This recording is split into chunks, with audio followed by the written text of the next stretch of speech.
Fellow Nigerians, today, June the 12th, marks another Democracy Day anniversary and an occasion to celebrate freedom and unity of our nation.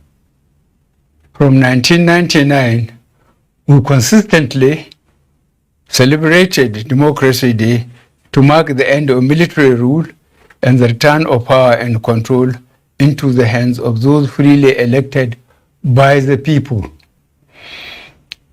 On this day, Nigerians recommit themselves to ensuring we protect and preserve the ideals of democracy. In 2018, we moved Democracy Day from 29th of May to the 12th of June. This change was to remind all Nigerians of one free election after which the presumed winner, along with Nigerians, were denied their rights and their choice. On June 12, 1993, Nigerians saw the best in our citizens as we all went out to vote peacefully. By June 24, 1993, we also saw the worst of our leadership as the elections were annulled. We must never forget the sacrifices of the heroes of Nigeria's democracy during 1993. Their patriotism and peaceful struggle should guide our actions, especially when it comes to electing our leaders and holding them accountable now and in future. Fellow Nigerians, this is my last Democracy Day speech as your president. By June 12, 2023, exactly 1 year from today, you will already have a new president. I remain committed and determined to ensure that the new president is elected through a peaceful and transparent process. It is important for all of us to remember that June 12, 2023 will be exactly 30 years from 1993 presidential elections. In honor and memory of one of our national heroes for democracy, Chief MKO Abiola, GCFR, we must all work together to ensure this transition is done in a peaceful manner. I am hopeful that we can achieve this. The signs so far are positive. Recently, all registered political parties conducted primaries to select their candidates for the 2023 general elections. These primaries were peaceful and orderly. Those who won were magnanimous in their victories. Those who lost were gracious in defeat.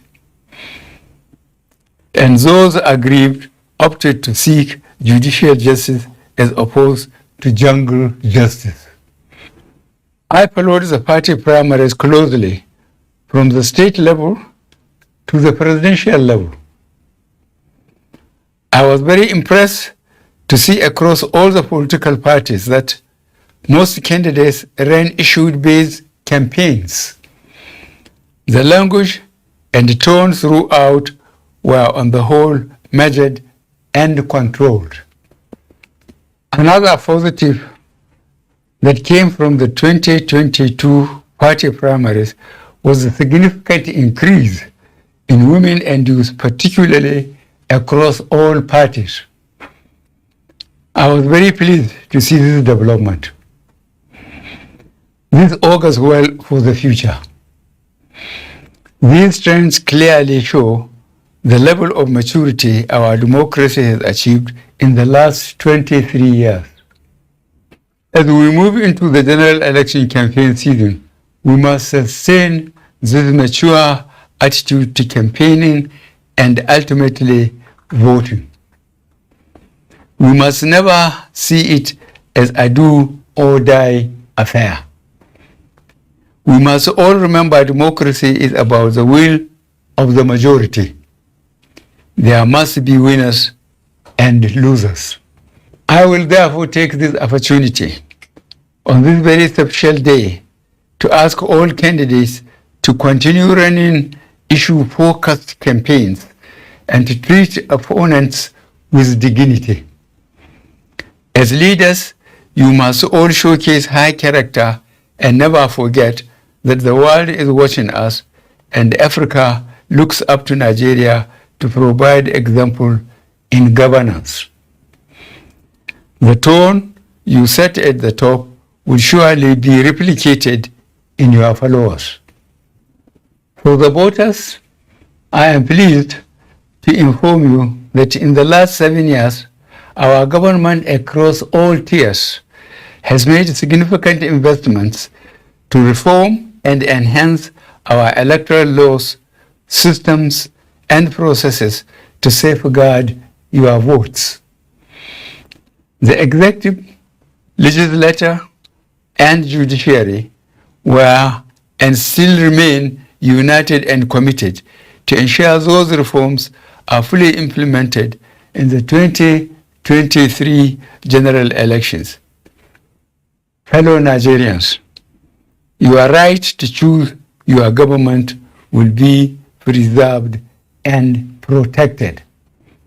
I know many of us are concerned with the rise in insecurity due to terrorist activities in parts of the country.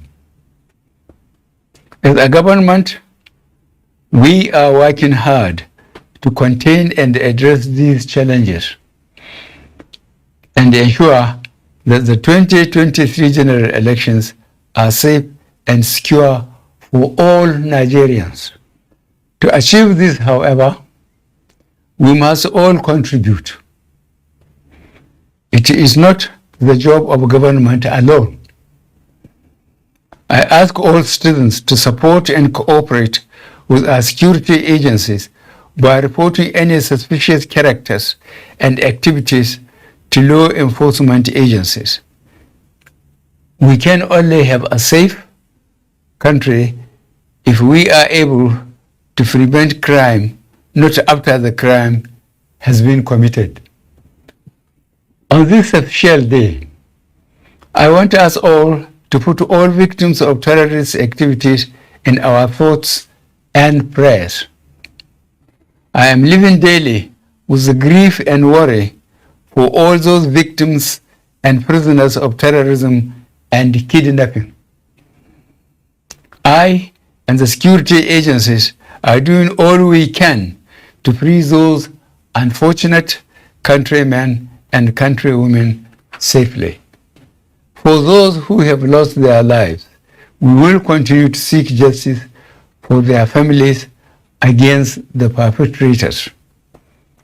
For those currently in captivity, we will not stop until they are freed and their kidnappers are brought to justice. If we all unite, we will be victorious against these agents of terror and destruction.